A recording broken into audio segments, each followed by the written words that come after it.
Hello दोस्तों, आप सभी का स्वागत है आपके अपने यूट्यूब चैनल पर। जैसा कि आप सबको पता है कि रेलवे के बहुत सारे एग्ज़ाम्स एक साथ होने वाले हैं, जैसे कि एएलपी है, एनटीपीसी है, आरआरबी जेईई है और टेक्नीशियन है और ग्रुप डी का है। तो इन सभी में क्या है कि साइंस का वेटेज बहुत ज़्यादा होता है और साइंस से ही सिलेक्शन निर्धारित होता है। तो आप लोगों के लिए जो एसपीडी का प्रीवियस ईयर्स का बुक बनाती है एसपीडी, उसी को हम लोग डिस्कस कर रहे हैं। और आज की ये वीडियो नंबर है 5। इसके पहले हमने 4 वीडियो अपलोड कर दिया है और अभी हम लोग क्या कर रहे हैं, क्वेश्चन बैंक वन लाइनर के रूप में डिस्कस कर रहे हैं। तो अभी आज की वीडियो में हम लोग बात करने वाले क्या, आरआरबी। हमारा जो बात करने वाले हैं वो है आरआरबी अजमेर 1994। 1994 में जो क्वेश्चन पूछा गया है उसको हम लोग आज की वीडियो में हम लोग बात करने वाले हैं। तो पहला हम लोग जो बात करने वाले हैं, पहला क्वेश्चन हमारा क्या दे रखा है कि मानव नेत्र पर बना प्रतिबिंब होता है। देखिए, मानव का जो नेत्र होता है इसमें कैसा प्रतिबिंब बनता है, वास्तविक और उल्टा प्रतिबिंब बनता है। कैसा प्रतिबिंब बनता है, वास्तविक और उल्टा प्रतिबिंब मानव नेत्र में बनता है। तो ये very very most important question है, क्योंकि ये क्वेश्चन बहुत ज़्यादा एग्जाम में पूछा गया है। अगला क्वेश्चन क्या दे रखा है कि पृथ्वी पर कुल जल में मीठे पानी का जल भंडार कितना। पृथ्वी पर कुल जल में पीने वाले, एक तरीके से पीने वाला जल या मीठे पानी वही होता है जो पीने वाला जल, तो लगभग कितना है, तो लगभग 2.5% जो है पीने योग्य पानी है, बाकी सब मतलब पीने योग्य नहीं। अगला क्वेश्चन हमारा क्या दे रखा है, अगला दिया है कि दूध की शुद्धता मापी जाती है। दूध की शुद्धता किस प्रकार से मापी जाती है, तो ये लैक्टोमीटर से दूध की शुद्धता को हम लोग मापते हैं। आप लोग कभी अगर डेयरी वगैरह पे गए होंगे दूध लेकर के, तो वहाँ पे लैक्टोमीटर एक डालता है, तो उसी से हमें पता चल जाता है कि दूध हमारा कितना शुद्ध है। अगला क्वेश्चन है कि ध्वनि के शोरगुल का मापन होता है। ध्वनि का जो शोरगुल होता है ये इसका मापन किसके द्वारा होता है, तो इसका मापन होता है डेसिबल में, इसका मापन किया जाता है ध्वनि का शोरगुल को। आगे हमारा जो क्वेश्चन दे रखा है, अगला हमारा क्वेश्चन है कि बायोगैस में मुख्यतः होता है। बायोगैस में मुख्यतः क्या पाया जाता है, तो CH4 मीथेन इसी को बोलते हैं, तो ये बायोगैस में मुख्यतः पाया जाता है। अगला क्वेश्चन है माइक्रोफोन का आविष्कार है। माइक्रोफोन का आविष्कार किसने किया था, सीधा सीधा पूछा, माइक्रोफोन का आविष्कार किसने किया था, ग्राहम बेल के द्वारा माइक्रोफोन का आविष्कार किया गया था। अगला हमारा क्वेश्चन क्या दे रखा है, अगला दिया है कि मधुमेह रोग होता है। मधुमेह रोग किसकी कमी के कारण होता है, तो सीधा क्वेश्चन पूछा है कि मधुमेह रोग किसकी कमी के कारण होता है, तो ये इंसुलिन के अभाव की कमी से मधुमेह रोग होता है। अगला क्वेश्चन दे रखा है कि स्कर्वी जो रोग है, स्कर्वी रोग किसके कारण होता है, तो ये विटामिन सी की कमी के कारण स्कर्वी जो रोग होता है, ये विटामिन सी की कमी के कारण ये रोग होता है। अगला क्वेश्चन हमारा दिया है, अगला दिया है कि सूर्य ग्रहण होता है जब। सूर्य ग्रहण कब होता है, जब चंद्रमा सूर्य और पृथ्वी के बीच में आ जाता है। जब चंद्रमा सूर्य और पृथ्वी के बीच में आ जाता है तब इसी को क्या बोलते हैं, सूर्य ग्रहण इसको बोला जाता है।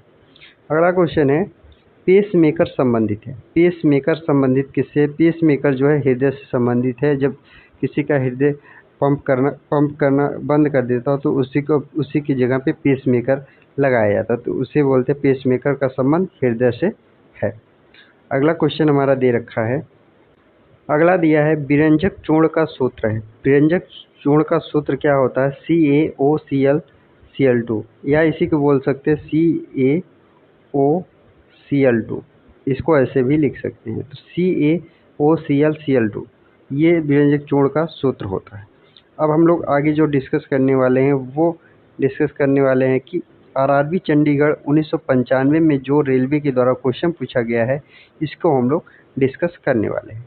इसमें जो पहला क्वेश्चन दे रखा है, क्या हीरा और ग्रेफाइट एक जैसे नहीं दिखते, क्योंकि हीरा और ग्रेफाइट एक जैसे नहीं दिखते हैं क्योंकि दोनों के कार्बन परमाणु की संरचना पृथक होती है। मतलब दोनों की देखिए, हीरा और ग्रेफाइट की जो कार्बन परमाणु की संरचना होती है ये अलग अलग होती है, इसीलिए एक जैसे नहीं दिखते हैं।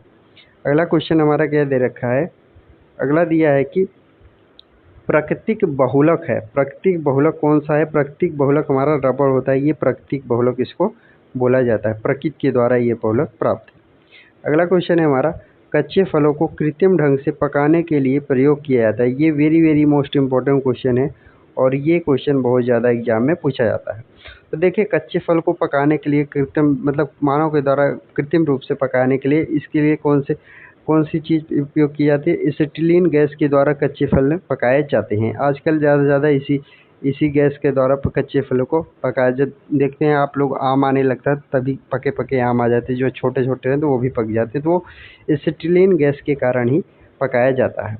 अगला क्वेश्चन हमारा दे रखा है, अगला हमारा दिया है कि विद्युत चुंबक बनाने के लिए सबसे अधिक उपयुक्त होता है। विद्युत चुंबक बनाने के लिए सबसे उपयुक्त धातु कौन सी है? तो ये मृदा जो लोहा होता है, ये मृद लोहा जो है, ये विद्युत चुंबक बनाने के लिए सबसे उपयुक्त, सबसे अच्छा माना जाता है।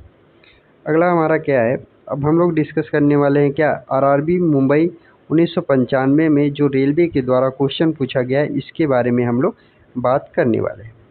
पहला हमारा जो क्वेश्चन दिया है, पहला हमारा क्वेश्चन पूछा गया था कि मस्तिष्क और मेरुरज्जा को ढकने वाली झिल्लियाँ में सूजन आ जाने से कौन सा रोग हो जाता है? मस्तिष्क और मेरुरज्जा को ढकने वाली झिल्लियों में सूजन आ जाने से कौन सा रोग होता है? तो ये मेनिंजाइटिस जो रोग है, ये मस्तिष्क और मेरुरज्जा के ढकने वाली झिल्लियों में जो सूजन आता है, ये इसी रोग को क्या बोलते हैं? मेनिंजाइटिस इसी को बोला जाता है। अगला क्वेश्चन है हमारा, द्रव्यमान का एसआई मात्रक क्या है? द्रव्यमान का एसआई मात्रक क्या है? किलोग्राम होता है द्रव्यमान का एसआई मात्रक। और आपसे ही पूछ सकते हैं कि भार का एसआई मात्रक क्या होता है? तो भार का जो एसआई मात्रक होता है, इसका एसआई मात्रक होता है न्यूटन होता है। तो ये आप लोग ध्यान रखिए, इसमें कोई कन्फ्यूजन नहीं होनी चाहिए। अगला क्वेश्चन हमारा पूछा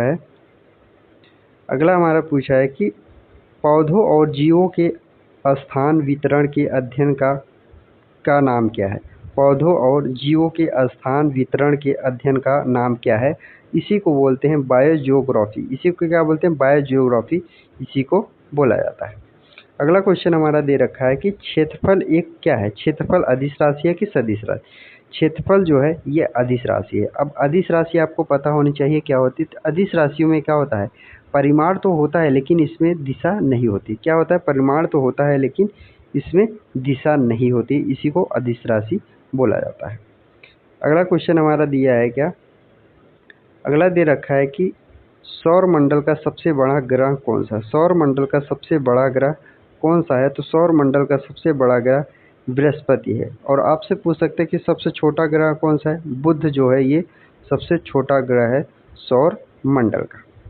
अगला क्वेश्चन हमारा है, अस्थियों का अध्ययन क्या कहलाता है? अस्थियों का जो अध्ययन है इसे क्या बोलते हैं? इसे बोलते हैं ऑस्टियोलॉजी। इसे क्या बोलते हैं? ऑस्टियोलॉजी। इसी को, अस्थियों के अध्ययन को ऑस्टियोलॉजी बोला जाता है।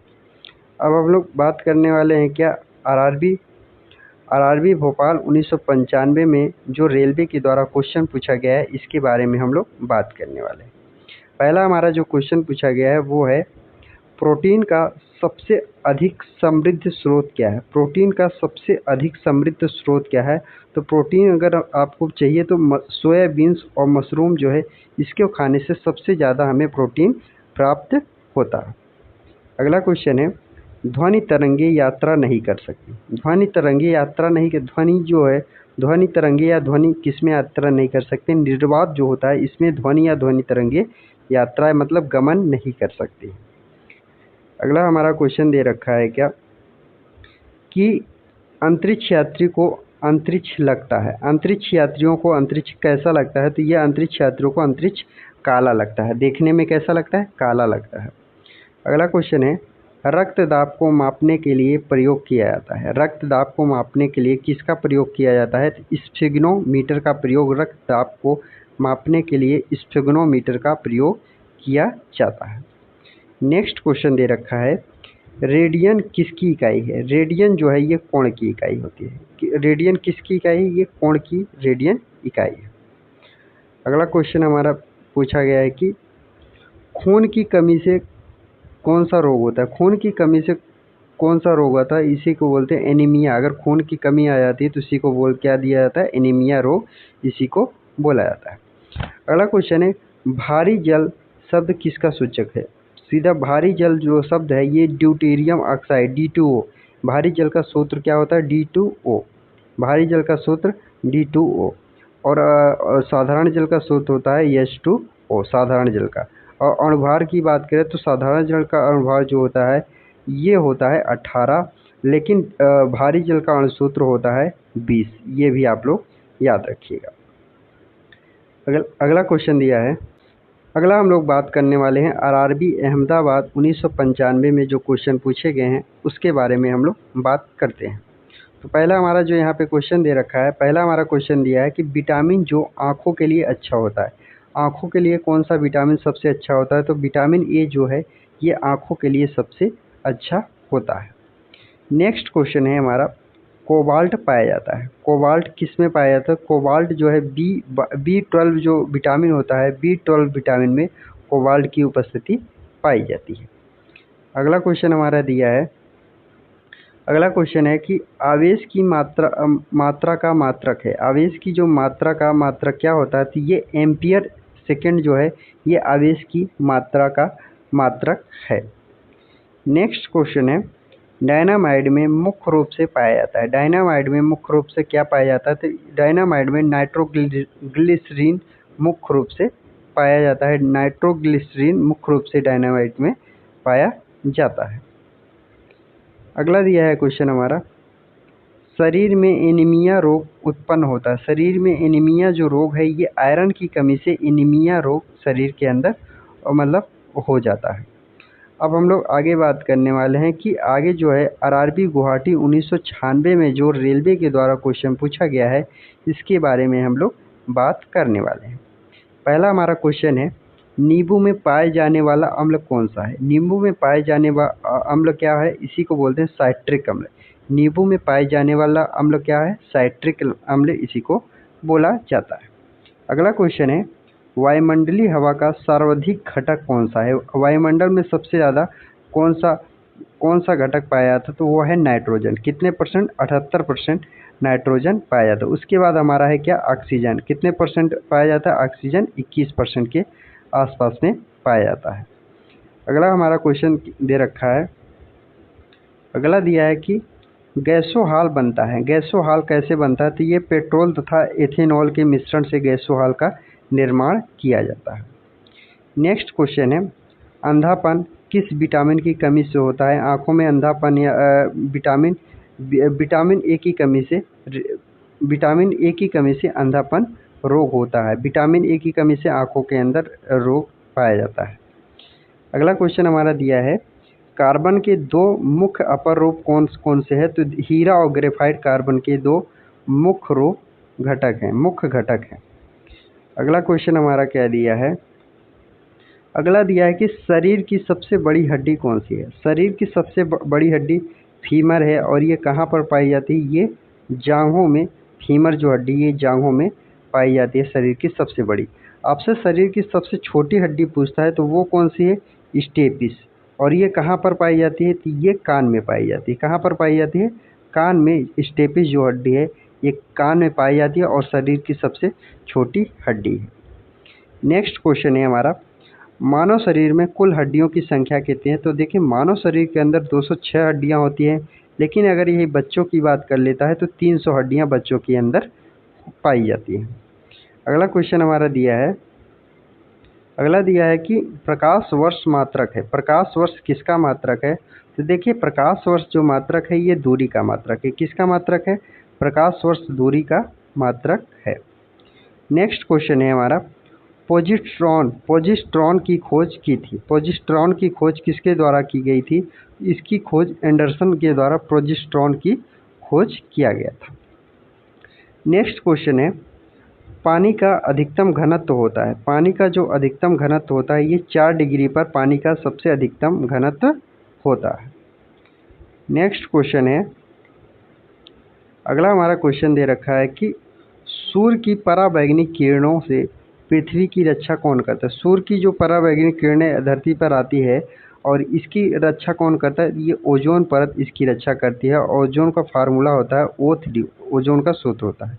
अगर ओजोन परत नहीं होती तो पराबैंगनी किरणों के कारण ही हमारे शरीर में बहुत सारी बीमारियां फैलती।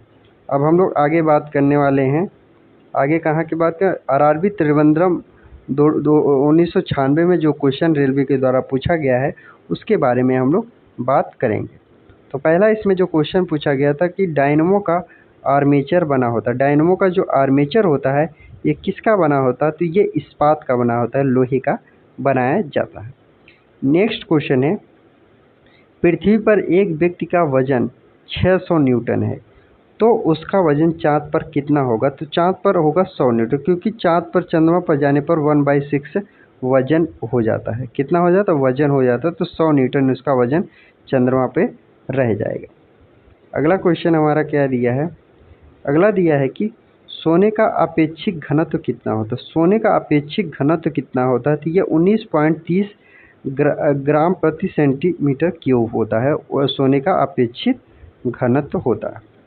अगला है क्वेश्चन, ठोस कोण की इकाई है। ठोस कोण जो होता है ये स्टेरेडियन की इकाई है। ठोस कोण किसकी इकाई है? तो ये स्टेरेडियन की ठोस कोण इकाई है। नेक्स्ट क्वेश्चन है अब हमारा, अगला क्वेश्चन है, जब इस्पात जैसी धातु की छड़ को इसकी प्रत्यास्थ सीमा से बढ़ाकर ताना जाता है तो यह प्लास्टिक हो जाता है। यह क्या हो जाता है? प्लास्टिक हो जाए। जब कोई इस्पात जैसी धातु को छड़ को इसकी प्रत्यास्थ सीमा से बढ़ाकर ताना जाता है तो यह प्लास्टिक के रूप में हो जाता है। अब हम लोग क्या बात करने वाले हैं? अब हम लोग बात करने वाले हैं कि आरआरबी गुवाहाटी जो 1996 में जो क्वेश्चन पूछा गया है रेलवे के द्वारा उसके बारे में हम लोग बात करेंगे। तो पहला इसमें जो क्वेश्चन पूछा गया है कि एक आवेशित खोखले गोलक के अंदर किसी जगह विद्युत क्षेत्र का मान होता है। एक आवेशित खोखले गोले के अंदर किसी जगह विद्युत क्षेत्र का मान क्या होता है? शून्य होता है। कैसा होता है विद्युत क्षेत्र का मान? वहाँ पर शून्य होता है। अगला क्वेश्चन हमारा दिया है क्या? अगला क्वेश्चन जो पूछा गया था कि स्प्रिंग नियंत्रण उपकरणों में प्रयोगात्मक घंटे के दौरान उपकरणों को पर रखकर पाठ्यांक लिए जाने का सुझाव दिया जाता है। मतलब ऊर्ध्वाधर रख करके उसके पाठ्यांकों का सुझाव दिया जाता है। अगला क्वेश्चन हमारा क्या पूछा था? अगला क्वेश्चन पूछा गया है कि शुद्ध रूप से प्रेरणिक एवं विद्युत परिपथ में धारा वोल्टता के पश्चात होता है, ठीक 90 डिग्री द्वारा होता है। कैसा होता है? ठीक 90 डिग्री के द्वारा होता है। अब अगला क्वेश्चन हमारा क्या दे रखा है? अगला दिया है कि पीला, हरा एवं लाल रंगों के स्पेक्ट्रम के लिए श्वेत प्रकाश को चलाया जाता है तो सफ़ेद फिल्टर से होकर कहाँ से चलाया जाएगा? इसके स्पेक्ट्रम के लिए सफ़ेद फिल्टर से होकर इसको चलाया जाता है। तो ये रही आज की हमारी वीडियो। अगर आप लोग को हमारी वीडियो पसंद आती है तो अपने यार दोस्तों को जरूर शेयर करिएगा। जो भी रेलवे की तैयारी कर रहा है उनको आप ज़रूर शेयर कर दीजिए और आप उनको इन वीडियो के माध्यम से बहुत ज़्यादा उनको हेल्पफुल मिलने वाला है। आप लोगों से मुलाकात होगी नेक्स्ट वीडियो में। जय हिंद।